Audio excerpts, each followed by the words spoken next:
Lights are on bright at this time to dance. Welcome to the show you live for. It is ginormous. The date is August 27th, 2025. It is 4:39 p.m. approaching evening on this wonderful Wednesday night. I hope everybody is having a great day. I hope everyone's had a great week so far. We are at the midway point. We are at hump day.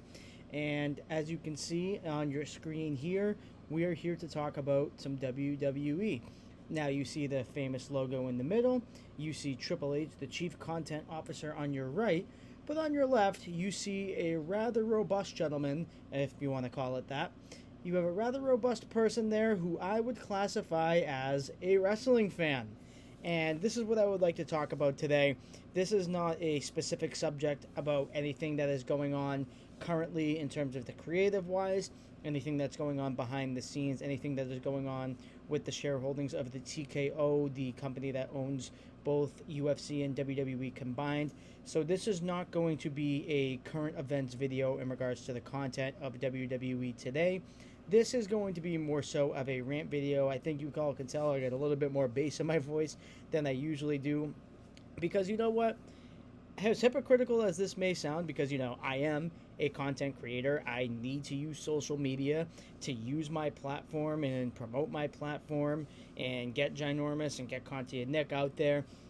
I have to use social media and I have to use technology to be able to do that.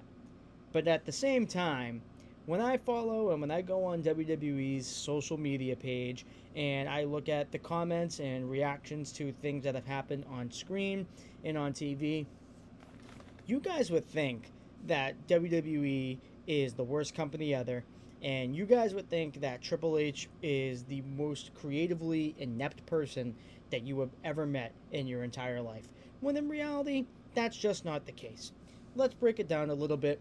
WWE is a year-round program, 365 days a year. There are 3 weekly television broadcasts: Raw, SmackDown, NXT, which is headed by Shawn Michaels, which has honestly been really good from what I've heard. I am, to be completely honest with you, not the best at keeping up on a week-to-week basis with NXT. I just have a full-time job, and it's not something that I am able to dedicate as much time to as I am with Raw and SmackDown and all the premium live events that have to do with the main roster. But I'm telling you, you go on Instagram, you go on any social media, you would think that WWE is the worst company in the world to work for, and the worst company in the world. And from a creative standpoint, from a business standpoint, you would really think that these people who complain are just the worst. They're the best people in the world. They're so virtuous, and this terrible, horrible, no good, very bad company that they all sit down and spend their time to watch on a weekly basis, that they trash on, is just the worst. And I gotta say, I disagree with it. I'm gonna get a little bit philosophical. When you go on social media and you see all this negativity, it brings it down, man. It brings it down. I'm not trying to go on and see something that I watch every week, that I've been dedicating my fanship to for over 20 years, almost 20 years. 19 years, it'll be 20 years in 2026 that I've been a WWE fan. I've given 20 years of my fanship to this company. And I'm telling you this, not for nothing, they're not only getting more popular and getting more steam, and they're not getting picked up by ESPN and Disney and all they were on Peacock. They didn't get picked up because they suck. They got picked up because they're good. Okay? It's different. It's different. Now, for those who don't know, in 2022, Vince McMahon was removed from the creative team of WWE, and there's been a little bit of a change, okay? Triple H has taken over as now the current Chief Content Officer. Vince McMahon was known for his very point A to point A and a half to point A and 3/4 to B booking. He did a lot of edgy things, stuff that not necessarily people would be considered appropriate. And look, that had its place. Do you know what I mean? And I'm not going to sit here and deny that wrestling in one way, shape, or form, in my opinion, is at its best when it does have a little bit of that edge to it, Spear. But at the same time, it is a PG product, and when Triple H takes over, he's not making it completely child's play. It's not like PBS Kids when you turn on WWE nowadays. It just doesn't really have as much as that edge to it. It's a lot more smooth. It's a lot more cleaner. It's not as rugged as it once was during the Vince McMahon days. And look, me personally, as a fan, I do miss a little bit of that ruggedness. I do think that the current product could use a little bit more of, no pun intended, that raw ruggedness that would really tremendously improve it. It would make human beings kind of sound more like human beings. A lot of people today kind of talk in riddles. And look, that's fine. I do like the philosophical people. But at the end of the day, it is just wrestling that we're watching. And you can have great storytellers. But what is a great storyteller if everyone's trying to be one? Some people just do well talking a little bit more direct. And me personally, that's where I think the company is a little bit off kilter right now. Like I said, I would like to see a little bit more in terms of just that pure raw ruggedness. But that's me. That's me. That's my opinion. But do you realize how I'm here and I'm giving, even though it's an opinionated opinion analysis, I'm giving an opinion and I'm being professional and I'm being nice about it, and it's constructive criticism as to what I think as a fan I should see and what I could see that would make me enjoy the product a little bit more. You realize how I'm being a little bit civilized about that? That's not what you see when you're talking about WWE fans. That's not what you see. That's not what you're going to hear. And talking to them, I swear to God, is like trying to talk to a little kid who just wants their ice cream and you're a parent and you're saying no to them. They stomp their feet, they cross their arms, and they huff and they puff and they blow your house down, or at least they try to, but they're all weak and they're not powerful enough because they're all robust, eating salami off their flat chests, okay? That's how bad they are. That's how stupid the WWE fans are. You go on there. Look, I have a list of examples that I have written down on the whiteboard that I'm looking at right now. And here's number one. They think they can be better than the week-to-week basis that it takes creatively from Triple H and his creative team. They think that if they sat in the same chair that Paul Triple H Levesque did, they could do a better job than the current regime and the current company. And you know what? All I'm going to say is, first of all, if it was easy, everyone would be doing it instead of just sitting down and their fat little fingers typing it on Instagram saying what they think should be right. But they just think they're the smartest people in the world, and that's not the case. If this was easy, everyone in the world would be doing it. It's not as simple as, okay, you're going to do this week. You're going to do this week. There are a lot of egos involved in wrestling. Back in the day, and it's trickled into today's world because that's what wrestling has been, what it was for a long time, and what it always will be. People, especially at the top, they have egos, they have creative control in their contracts that say, hey, if this is what the plan is, we're going to deviate from this a little bit. You have to deal with all of those egos, and I guarantee you people who think that they can criticize this product and speak as though they think they're better, they think they can do better than the current regime creatively, they guarantee you they would not be able to live up and to deal with those egos. They wouldn't be able to do it. So the people who talk all tough like that and think that they're so smart and think that they are the all virtuous, the all wisdom, the no pun intended, the oracle, and they can just do everything. No, they can't do it. Okay, they wouldn't be able to do it because it's not easy. It's not easy. I can sit here and I can fantasy book on this podcast. And I can be like, I want this to happen. I think it would be great if this guy faced this guy, if this story happened and these two had a great match. But at the end of the day, I'm not knocking on the door of WWE headquarters in Connecticut saying, here's my episode, here's my video, go do it because I know better. I'm here where I am for a reason, and they are where they are for a reason. It's because they're smart, and look, I'm smart. I'm not stupid. I'm a smart guy. But guess what? I'm not at the level right now where I can be in that company. I'm not. Okay? So I know my role. A lot of fans don't know their role. No pun intended to The Rock, final boss. A number two reason that I have, they will always just say, just give this person the title. Give them the title. Give them the title. Give them the title. Oh, if you just give them the title, they'll be great. Oh, these people who aren't exactly getting themselves over in the eyes of the fans, yeah, just give them the title. The fans will love them then. Hey, newsflash, the man makes the championship. The championship doesn't make the man. If you yourself are an established character and you're somebody who can get in the good graces of the fans without the championship, then guess what? You eventually are going to get a championship, and you are going to, with that fan prestige that you already have, make yourself even more prestigious, and in turn become great with the fans, and then they're going to love you, and you're going to have a memorable championship run, no matter which one it is. It could be a mid-card title, it could be a world title, a tag team title. It doesn't matter. If you have that connection with the fans, then guess what? The championship is not necessarily something that you're going to need. Because guess what? Once you get over and once you get in the good graces of the fans, you are golden forever. Just ask LA Knight. Yes, he's a two-time United States champion, but I guarantee you when you look back at his career, I mean, I do believe at one point in his career in the future he is going to be a world champion. But the number one thing right now, as of August 27th, 2025, that we think about with LA Knight, it's not his United States Championship run. It's how much he's beloved by the fans. It's how much he can talk. It's how much he can flap his gums and really make tongue twisters and have a silver tongue, I'm sorry, and how he can really connect with the audience. That is the number one redeeming quality about LA Knight, and that is why for 3 years he has only won one championship, which is a middling championship, 2 times. And look, they were both semi-memorable reigns, but nobody talks really about that at the end of the day. That's not really what people are focused on, and that's not really what people think about. If you just say, just give him the title, that's lazy. That's lazy. And these people who are saying they should do these lazy things are the same people who think they could do better than the current regime. And it's just not true. Number 3, and yes, I literally have this 1, 2, 3 listed on my board. When there's a match on Raw, SmackDown, NXT, pay-per-view premium live event, whenever somebody loses, they say that the other person should have won and that the person who lost is getting buried.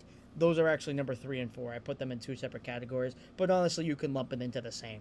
Number 3, this person should have won and the person who lost is getting buried. No, it's not true. You can tell when somebody is getting buried. What do you want? Just every single match to end in disqualification? Do you want every single match to be a no contest? Do you not want every single match to just not have a decisive winner? And you know what? Everyone goes home not a loser and nobody goes home a winner? Is that what you want? Because I swear to God, every single time, and it doesn't even matter if it's a low-level match between 2 people who really don't have the connection of the audience right now at the moment, and it's just kind of a building block match between the 2 to kind of warm themselves up to the audience. I swear, man, I swear to God, whoever loses, that person's getting buried. Okay, they're in the bad graces of the company. They're falling out of grace. The sky is falling. The world is terrible. The world is ending. Everybody pack your bags. Everyone get away. The end is nigh. The end is nigh. Run away. Okay, that's what these people act like. And then once again, they say this person should have won. Because you know what? They have nothing better to do than to complain. Okay, they just can't be happy.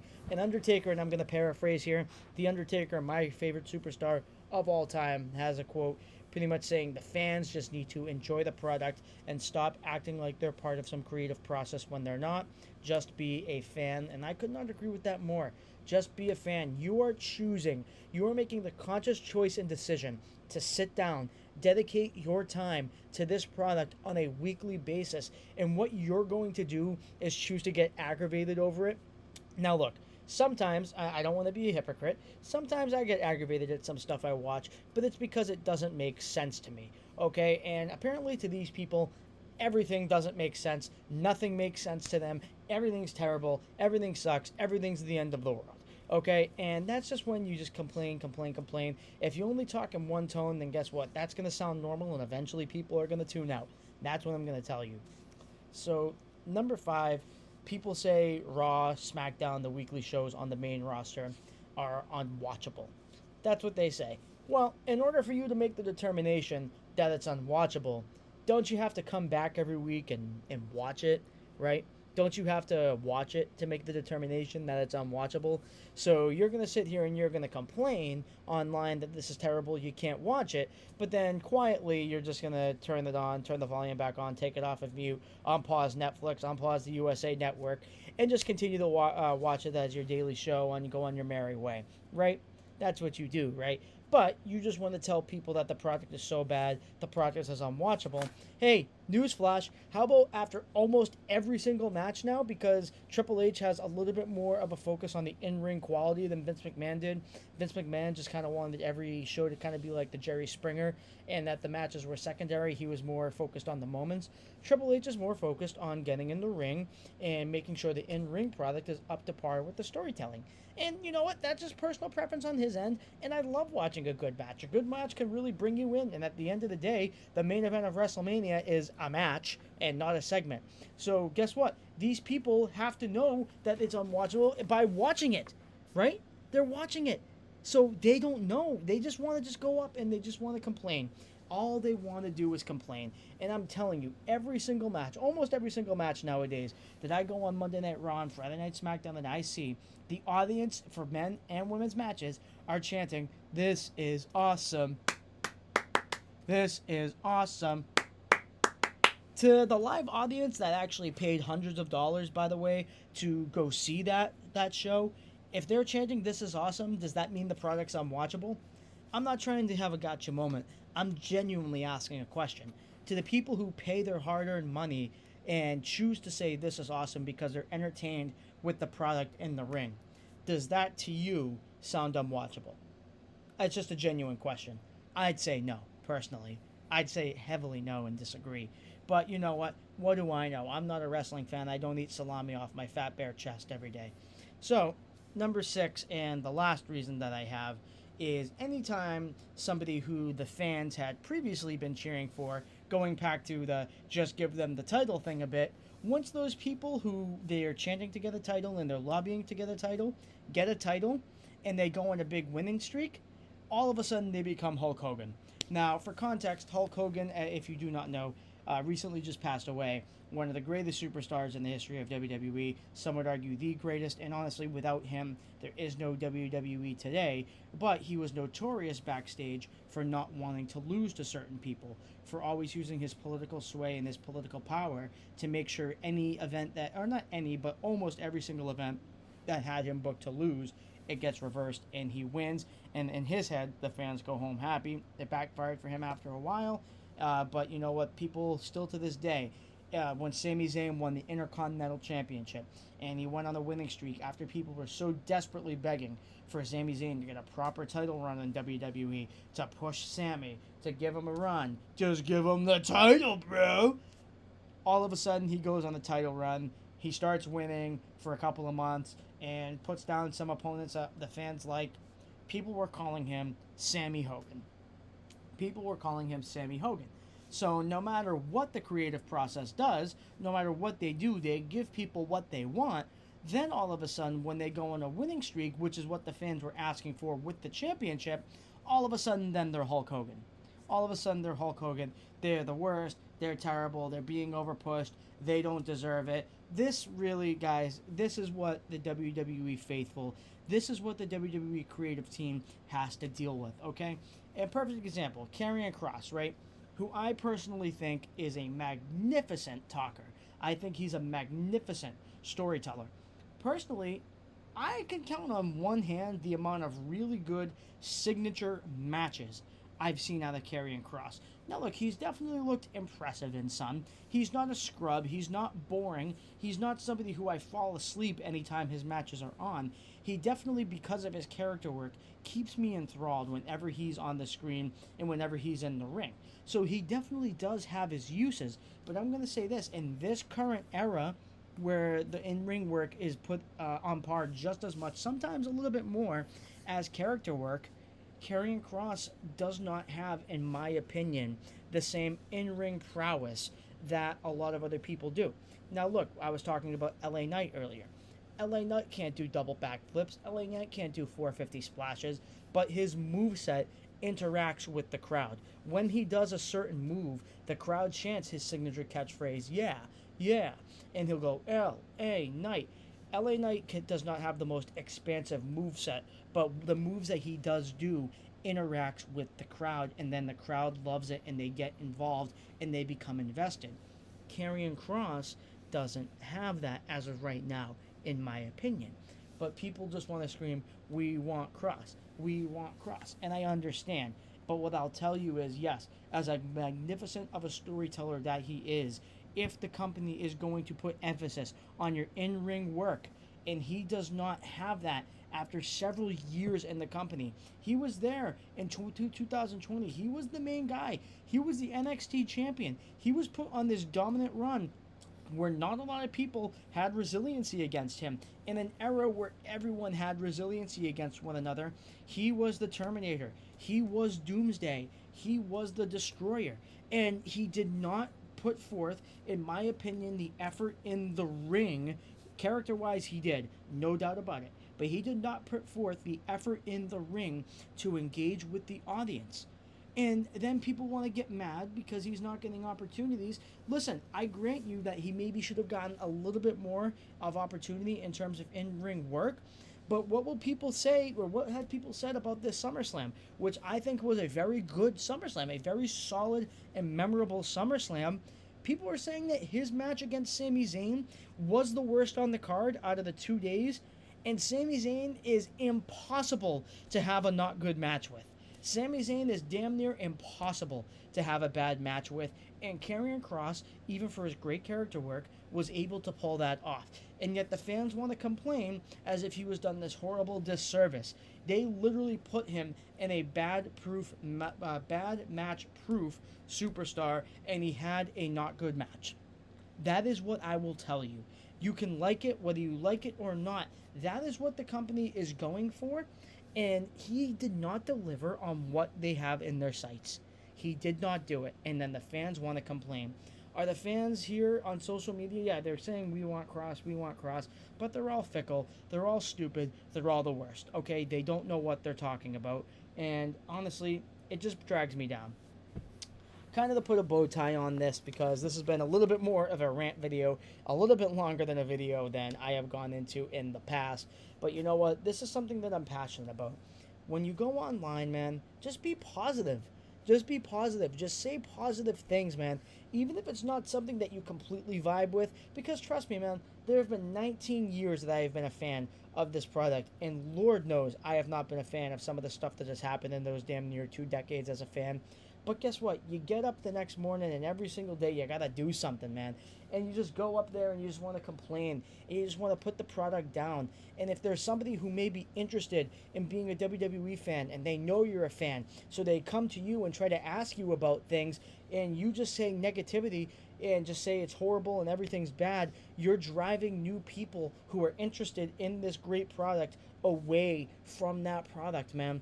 You're doing that. You're complaining. You're creating this hostile environment. I'm not joking when I say that social media in general, but especially wrestling social media, is just a cesspool of negativity, of people who have nothing better in their lives to do than sit there, complain, put other people down, put the product down, and make people who actually look forward to watching the product on a weekly basis make themselves feel bad about it for being a fan of a product that they like, they enjoy, and they want to be a part of.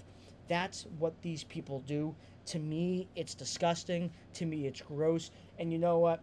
I got to admit, sometimes I'm a sucker. Sometimes I'll read something and it's my fault for even reading it in the first place. And sometimes I bite, and sometimes when people say this is bad, I'll say to them, look, I want you to tell me exactly what you think is bad about it. And then they just get all defensive and want to know why. Because they don't have anything better to do. They don't have any substantive thoughts in their brains. And they don't even think twice, but it would be 2 more thoughts that they had all day. Because you know what? They don't know what they're talking about. They don't know what they're complaining about. And at the end of the day, they just want to make other people feel bad for enjoying a product that they want to look forward to every single week, every single month, and every single year. That's what they are. They're there to knock you down, man, not to bring you up. Let me take a deep breath. Maybe let me take a sip of water once this show ends. I would like to say thank you to everybody who listened to this rant. This is a little bit more of an aggressive episode than normal. Usually I try to be a little bit more graceful, a little bit more correct with my words. But you know what? Today, no pun intended to CM Punk, I had a lot of things I had to get off my chest. And you know what? I'm kind of singing to the masses here. I don't really know if this is going to change anything. It's definitely not. But you know what? My goal as a wrestling fan is just to spread positivity, man. And if something is good, just call it good. If something isn't great, you know what? Just say that wasn't great, that wasn't my favorite, that wasn't for me. But that doesn't mean it wasn't for somebody else. I would just like to say thank you guys always for your constant love, share, and support. Plenty more ginormous to come. Hopefully another Conti and Nick episode is coming up in the horizon. I know Will is busy. I'm obviously very busy. We have a lot of stuff to do with our lives. We have the upcoming Conti League draft this Friday. We will be posting the results of that on Conti and Nick, me and Will's teams respectively, and any other team that would like to have their team showcased will definitely be involved and highlighted on that show. But guys, once again, thank you for your love, share, and support. Have a wonderful rest of your day. Have a wonderful rest of your week. And this has been Ginormous.